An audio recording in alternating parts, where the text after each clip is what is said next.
नमस्कार। आकाशवाणी जयपुर अजमेर से प्रस्तुत हैं प्रादेशिक समाचार।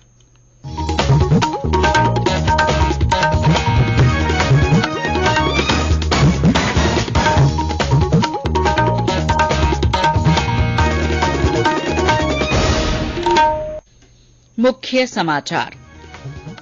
प्रधानमंत्री नरेंद्र मोदी ने कहा, उनकी सरकार के हर बजट में गरीबों के हितों को प्राथमिकता दी गई। आयुष्मान भारत डिजिटल मिशन के तहत 20 करोड़ से अधिक स्वास्थ्य खाते जोड़े गए। प्रदेश में अग्निवीर योजना के तहत अब तक 2000 से ज्यादा युवाओं की सेना में भर्ती।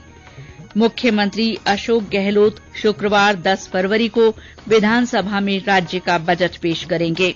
और प्रदेश में दिन और रात के तापमान में लगातार बढ़ोतरी होने से तेज सर्दी का असर खत्म।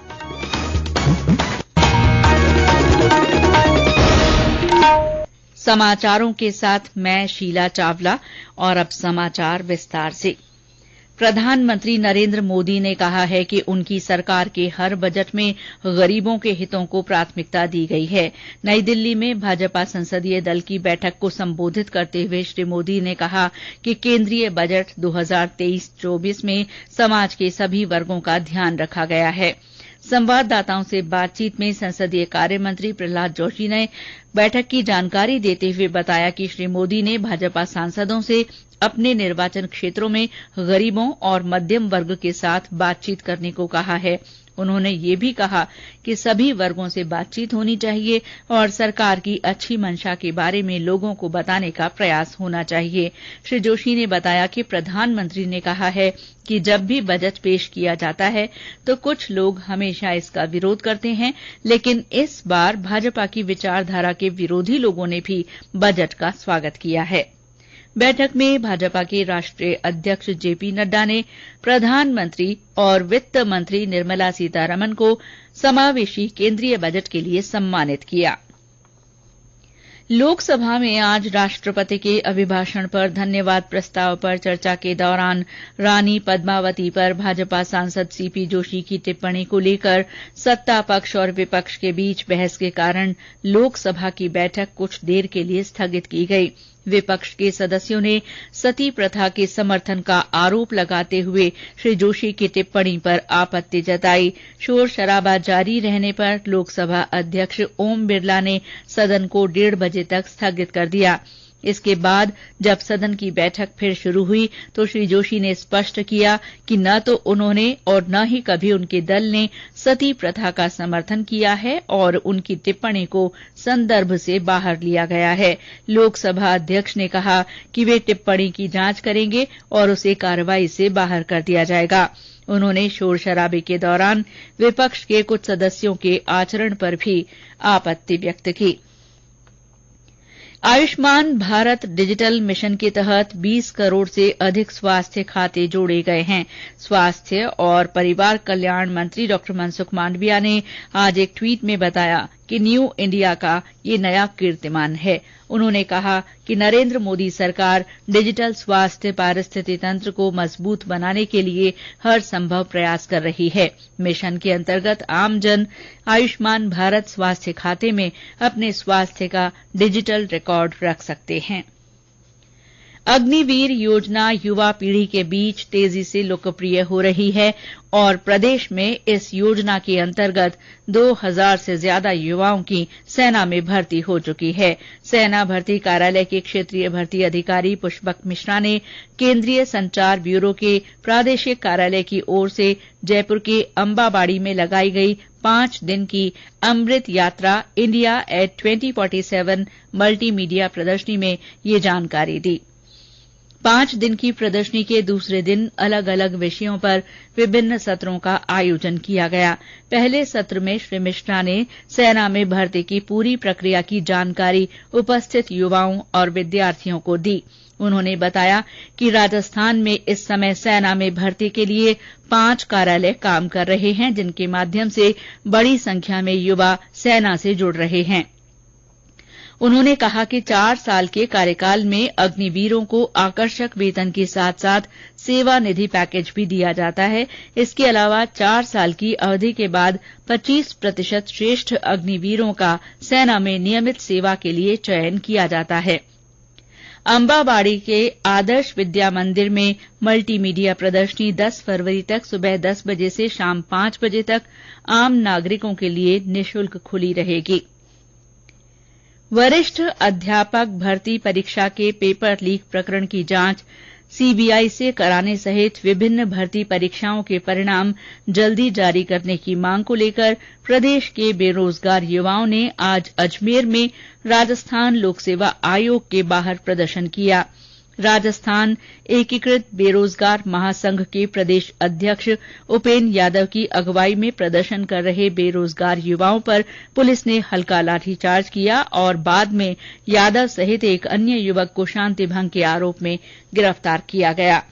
पुलिस का कहना है कि आरपीएससी के बाहर निषेधाज्ञा लागू है और वहां पर प्रदर्शन करने की मनाही है। साथ ही आयोग में अभी एसआई परीक्षा 2021 के साक्षात्कार चल रहे हैं, इसीलिए हंगामा कर रहे युवकों को वहां से हटाया गया।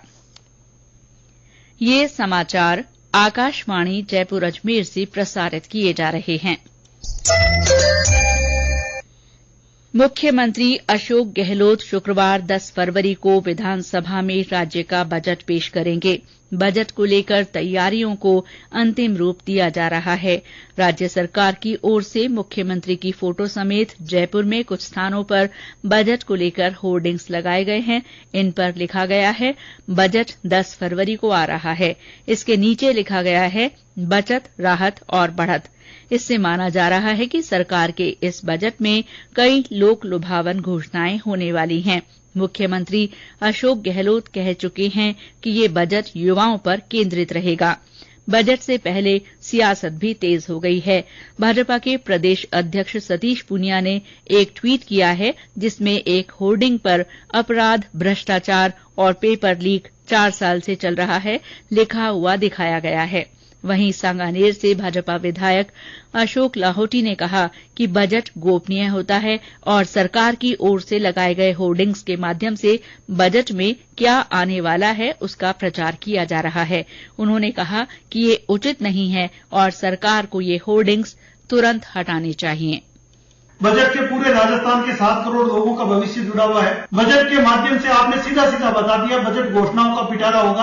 आपने सीधा सीधा लिखा है कि बजट जो है वो बढ़ा हुआ होगा, बढ़त के साथ होगा, यानी बजट में राजकीय घाटा बढ़ेगा। बजट आपने बचत की तरफ बताया है, यानी आप सरकारी योजनाओं में बचत करेंगे, आप घोषणाओं को ज्यादा ध्यान देंगे, यानी आप निवेश पर प्रतिकूल प्रभाव पड़ेगा। 10 लाख करोड़ के राजस्थान के एमओयू पेंडिंग पड़े हैं। मैं समझता हूं इस प्रकार से बजट को लीक करने का जो कृत्य राजस्थान की सरकार ने किया है वो देश के इतिहास में पहली बार हुआ है। भारतीय जनता पार्टी के प्रदेश अध्यक्ष सतीश पूनिया ने कहा है कि युवा समाज और देश के विकास में महत्वपूर्ण भूमिका निभा सकते हैं। आज अजमेर के महर्षि दयानंद सरस्वती विश्वविद्यालय और राजकीय सम्राट पृथ्वीराज चौहान महाविद्यालय में छात्र संघ उद्घाटन समारोह में श्री पूनिया ने कहा कि युवाओं को सकारात्मक तरीके से सोचते हुए अपने लक्ष्य हासिल करने के लिए मेहनत करनी चाहिए। उन्होंने प्रदेश में बेरोजगारी और पेपर लीक मामले में राज्य सरकार पर आरोप लगाते हुए कहा कि इसके चलते युवाओं में असमंजस और बेचैनी का माहौल है। उदयपुर में पर्यटकों की संख्या में लगातार बढ़ोतरी हो रही है। इस बार कोरोना से पहले आ रहे पर्यटकों से ज्यादा लोग उदयपुर घूमने आए। हमारे संवाददाता ने बताया कि उदयपुर आने वाले विदेशी सैलानियों की संख्या भी अच्छी खासी बढ़ गई है। टूरिज्म में लेक सिटी की इमेज बदल रही है। विंटर डेस्टिनेशन कहे जाने वाले उदयपुर में कोरोना काल के बाद पर्यटन का दायरा बढ़ता जा रहा है। पर्यटन विभाग की उप निदेशक शिखा सक्सेना ने बताया कि दिसंबर में 2,28,000 देशी पर्यटक उदयपुर आए थे, लेकिन जनवरी 2023 में टूरिस्ट फिगर कोरोना काल से पहले साल 2020 के मुकाबले में दुगना से ज्यादा हो गया है। उदयपुर में वेडिंग डेस्टिनेशन के भी लगातार होने से उदयपुर का नाम एक बार फिर भारत और संसार में बढ़ता जा रहा है। हरीश पालीवाल, आकाशवाणी समाचार, उदयपुर। जैसलमेर के रेलवे स्टेशन का अमृत भारत स्टेशन योजना के तहत पुनर्विकास किया जाएगा। उत्तर पश्चिम रेलवे के मुख्य जनसंपर्क अधिकारी कैप्टन शशि किरण ने बताया कि 140 करोड़ रुपए की लागत से जैसलमेर रेलवे स्टेशन पर विश्व स्तरीय सुविधाएं मुहैया कराई जाएंगी। उन्होंने बताया कि सामान्य यात्रियों के अलावा सेना के जवानों को भी अपने कार्यस्थल पर आवागमन के लिए विभिन्न सेवाएं मिल सकेंगी। जैसलमेर स्टेशन पर मुख्य स्टेशन भवन का निर्माण 8,300 वर्ग मीटर क्षेत्र में किया जाएगा। स्टेशन पर फुट ओवर ब्रिज, आधुनिक सुविधाओं वाला waiting room, shopping complex, food court बनाए जाएंगे। उन्होंने बताया कि जैसलमेर स्टेशन को सिटी सेंटर के रूप में विकसित किया जाएगा। साथ ही यहां ऊर्जा खपत में कमी के लिए ग्रीन बिल्डिंग आधारित सुविधाएं होंगी। और अब मौसम। प्रदेश में दिन और रात के तापमान में लगातार बढ़ोतरी होने से तेज सर्दी का असर खत्म हो गया है। कुछ शहरों में अधिकतम तापमान 30 डिग्री सेल्सियस पहुंच गया है। वहीं ज्यादातर स्थानों पर रात का तापमान 10 डिग्री सेल्सियस से अधिक मापा जा रहा है। आज केवल चूरू, चित्तौड़गढ़, हनुमानगढ़ के संगरिया और सीकर के फतेहपुर तथा करौली में 10 डिग्री सेल्सियस से नीचे न्यूनतम तापमान दर्ज किया गया। जयपुर मौसम केंद्र के निदेशक राधेश्याम शर्मा ने बताया कि प्रदेश के कई जिलों में तापमान में बढ़ोतरी हुई है।